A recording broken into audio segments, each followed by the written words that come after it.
Dam থেকে বেরিয়ে দেখলাম ফুকুর খাবারগুলো আমার কাছে এত ভালো লাগে যা বলার বাইরে।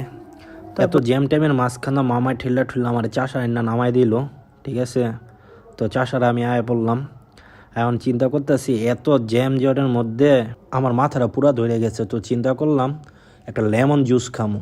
তো সামনের দিকে যাই, দেখি একটা লেমন জুস খাই, ঠিক আছে। তারপর হাতে চলে এলাম জুসের দোকানে। তো এই জায়গায় এতগুলা জুস দেখা আমার মাথাটা পুরো গরম হয়ে গেছে কেন। পরে কি করলাম না, যে মাথা ঠান্ডা করার জন্য একটা লেমন জুস খাইতে হইব। মামারে গেলাম, মামা একটা লেমন জুস বানাও। মামা সুন্দর করে লেবু নিল, লেবু নিয়ে কাটাকাটি করা শুরু করে দিচ্ছে, ঠিক আছে।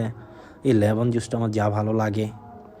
তারপর কি ওর খাওয়ার জন্য ওয়েট করতেছি, মামা লেমন জুসটা বানাইতেছে, দেখে খুবই ভালো লাগতেছে। আর অনেক ধরনের জুস আছে, পেপি জুস, মাল্টা juice, dragon juice, apple juice, আঙ্গুর জুস, আল্লাহ কত ধরনের জুস আছে। আমি ভিডিও করতে করতে এদিক দিয়ে মামায় আমার জুসটা কমপ্লিট করে ফেলতেছে। তারপর কী করার ময় মশলা দিতেছে, আমি জানি না এগুলো কী দিতেছে। দেখলাম এটা কি বিট লবণ, তারপর শুধু লবণ, পুদিনা পাতা, তারপর দেখলাম বরফ দিতে। এগুলো দিয়ে নাকি ব্লেন্ড করব। তো দেখি কি হয়। মামা ব্লেন্ড করা শুরু করে দিচ্ছে, গ্যাঁ গ্যাঁ গ্যাঁ করে আওয়াজ হইতেছে। আমার মাথার আরও ধরে যেতেছে গা। আসলাম মাথা ঠান্ডা করার লাগে, মাথা আরও গরম হয়ে যেত। ফাইনালি আমার জুসটা এখন হয়ে গেল কমপ্লিট। দেখে কি যে ভালো লাগতেছে। জুসটা যখন আমার হাতে নিলাম এত ঠান্ডা, এত পরিমাণে ঠান্ডা ছিল যে আমি হাতে ধরে রাখতে পারতেছিলাম না। তারপর কি করার, কষ্ট করে হাতে নিলাম। এখন এটা খেলে কি যে ভালো লাগবে বুঝছেন ভাই। আমি কিন্তু এমনি ফাইজলামি করে কথা বলি, ঠিক আছে, তো সবাই কিন্তু সিরিয়াস নেবেন না। তারপর কি জুস খাইতে খাইতে আমি রাস্তায় বের হইলাম। আমার ভাগিনা ফোন দেওয়া বলতেছে সে নাকি ওফেল খাবে, ওফেল নিতে যাইতেছি, ঠিক আছে। তো ওফেল যাওয়ার সময় দেখতেছি আমাদের নারায়ণগঞ্জে স্ট্রিট ফুডগুলা যা হইতেছে, জোশ লাগতেছে। কে কে স্ট্রিট ফুডগুলা খাইছেন তা আমারে কমেন্ট করে সবাই জানাবেন, ঠিক আছে। ভাইয়া বাইকটা জোশ না ভাই, বাইক কিন্তু আমার না, ঠিক আছে। এটা এমনি, আমি কিন্তু বাইক চালাইতে পারি না। বাইকটা দেখে খুব ভালো লাগছে। তারপর চলে আসলাম ওফেল নিতে।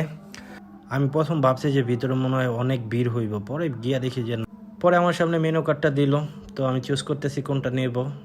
পরে ভাবলাম যে না ভাই, টাকা পয়সা নেই, আমি এমনি গরিব। তারপর ভাবলাম যে না, ওই 150 টাকা দামের এইটাই নিয়ে যাই, ওফেল এটাই ভালো হবে। পরে বললাম যে না, 3টা আমার এটা দেন, আমি এটা নিয়ে বাসায় চলে যাই। আমার কাছে 10 মিনিট ওয়েট করতে, তো আমি 10 মিনিট কী করবো। তো চারিদিকে ঘুরে টুরে দেখতেছি যে কি অবস্থা। কাজগুলো মোটামুটি ভালোই হয়েছে ভাই, 10 মিনিটের উপর হয়ে গেছে গা। আমার হাতে জুসটা আমি বসে বসে খাইতেছি, কি করার, ওয়েট করতে হইব। কি করার, ওয়েট করতেছি আর জুসের স্বাদ নিতেছি, খুবই ভালো লাগতেছে। পরে দেখলাম আমার সিরিয়াল চলে আসছে। তারপর দেখলাম আমার ওফেলগুলো চলে আসছে, প্যাকিং হইতেছে। প্যাক ট্যাক করার পরে আমার এইগুলা দিতেছে। ভাইয়াটা খুব ভালো ছিল, ঠিক আছে, সে নিজ দায়িত্বে আমার এগুলো কইরা দিল। তারপর আমার বলতেছে ভাই আবার আসবেন। তারপর বাইরে এসে দেখলাম স্ট্রিট ফুড। এদিকে এখন সামুদ্রিক অনেক কিছু আমাদের নারায়ণগঞ্জে পাওয়া যায়, ঠিক আছে। তো কারো যদি ভালো লাগে এসে খাইয়া যাবেন। এখন তো ভাই আমাদের নারায়ণগঞ্জ আর নারায়ণগঞ্জ নাই, নারায়ণগঞ্জ হয়ে গেছে ভাই নিউ ইয়র্ক, ঠিক আছে। ডিজিটাল নারায়ণগঞ্জ আমাদের। তারপরে এই কাবাবগুলো দেখে আমার খুবই খিদা লাগছে, ভাবলাম বাসার জন্য নিয়ে যাই। তারপর 2টা কাবাব নিয়ে নিলাম। ভাই রাতে মাঝে মধ্যে আমার প্রচুর ক্ষুধা লাগে, তো ভাবলাম এগুলা লই রাতে খিদা লাগলে পরে খায়ালো মনে, ঠিক আছে ভাই। পরে লই নিলাম 2টা কাবাব। 2টা 150 টাকা করে, 300 টাকা রাখছে। কাবাবটা সব কিছু লওয়া কমপ্লিট।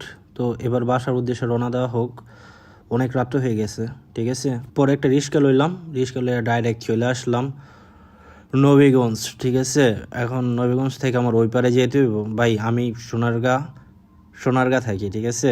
রিক্সা নিয়ে বাসার দিকে যেতেছি। নারায়ণগঞ্জের রাতের নারায়ণগঞ্জটা আমার খুবই ভালো লাগে, চারপাশটা দেখতেছিলাম, খুব ভালো লাগতেছে। রাতের নারায়ণগঞ্জটা আমার এত ভালো লাগে যা বলার বাইরে। মনে হয় যে নিউ ইয়র্ক চলে আসছে, ঠিক আছে। আমাদের নারায়ণগঞ্জ পুরো নিউ ইয়র্কের মতো। তো নারায়ণগঞ্জ ঘুরে কে স্ট্রিট ফুডগুলো খাওয়া মানে কমেন্ট করে জানাইও, ঠিক আছে। আরেকটা কথা, কে কে আমার নারায়ণগঞ্জের আসছো সেটাও মানে কমেন্ট করে জানাইও। তারপর নবীগঞ্জ চলে আসলাম। নবীগঞ্জের এই জিনিসটা আমার খুবই ভালো লাগছে। এই মুরব্বি নামাজ পড়তেছিল, তো আমার খুব ভালো লাগছে দেখা। নামাজ সবারই পড়তে হবে। কখনো যদি ভালো কিছু করতে পারি ওনাদের পাশে দাঁড়ানোর খুবই ইচ্ছা আমার। অনেক কষ্টে নদী পার হইতেছি, কারণ একটা নৌকাও পাইতেছিলাম না, এত ভিড় ছিল। আর আজকে বৃহস্পতিবার ছিল, তো অনেক মানুষ ছিল। তো অনেক কষ্টে একটা নৌকা পাইছি, তারপর পার হইতেছি, ওই পারে যেতে হইব। আর আজকে 4টা, হয়তো আজকে পূর্ণিমা, চারটা খুবই ভালো লাগতেছিল দেখা। তো এগুলা দেখতে দেখতে আমি ওই পাশে চলে আসলাম। তারপর একটা অটো নিলাম, অটো নিয়ে তারপর এই অটোতে ওইটা এখন বলতে আল্লাহর নাম নিয়ে এবার বাসার উদ্দেশ্যে রওনা দিতেছি। তো অনেক রাত্র হয়ে গেছে, আর বারে বৃহস্পতিবার ছিল, রাস্তার মধ্যে অনেক মানুষ ছিল আর অনেক জ্যামজট ছিল, ঠিক আছে। তো এইগুলো দেখতে দেখতে চারপাশের জিনিস দেখতে দেখতে আমি আমার গন্তব্যস্থানের চিন্তা করতেছি যে আমি বাসায় কখন যাব। ফাইনালি দেখতে দেখতে কাইকেটেক ব্রিজে চলে আসলাম। হয়তোবা এই লোকেশনটা সবাই চিনেন, সবাই আসছেন কম বেশি। কে কে আসছেন আমার কমেন্ট করে জানাবেন, ঠিক আছে। তো আমাদের এই কাইকেটেক ব্রিজ অনেকজনে ফুচকা চটপটির জন্য ফেমাস। তো এতটাই যে ফেমাস হয়েছে যে শুক্রবার দিন এই জায়গায় এসে দাঁড়ানোর মতো একটু জায়গা থাকে না, ঠিক আছে। তো এই জায়গায় আসবেন সবাই, আইসা আমার নামে ফ্রি ফ্রি ফুচকা খাইয়া যাবেন আমার নাম বইলা। অনেক ঠান্ডা ঠান্ডা বাতাস ছিল, ভাল লাগতেছিল। ফাইনালি আমি বাসায় চলে আসছি, আর কখন থেকে আমার বাগিনা আমার ফোন দেওয়া বলতেছে যে কই আসো মামা, কই আসো, তাড়াতাড়ি চলে আসো, তাদের নাকি অনেক ক্ষুধা লাগছে। তো তারা খুবই এক্সাইটমেন্ট। তো আমি যেতেছি রুমে। বাইরে ভাই আমি বাইরে দিতে পারিনি, ঠিক আছে। সাথে সাথে ওরা খাইতে বয়ে পড়ছে যে আমরা খামো আমরা খামো, ওরা দুটা ঝগড়া শুরু করে দিছে। পরে আর কি ওদের খাবার দিল, ওরা খাইতেছে। কি মজা খাবার, মজা লাগতেছে, খুব ইয়ামি হয়েছে। ফাইনালি আমি আমার রুমে চলে আসছি। তো দেখতে দেখতে ব্লগটা অনেক দূর চলে আসছে। তো সবাই দোয়া করবেন আর সবাই ভিডিওটা দেখবেন, ভিডিওর মধ্যে লাইক করবেন, কমেন্ট করবেন, শেয়ার করবেন।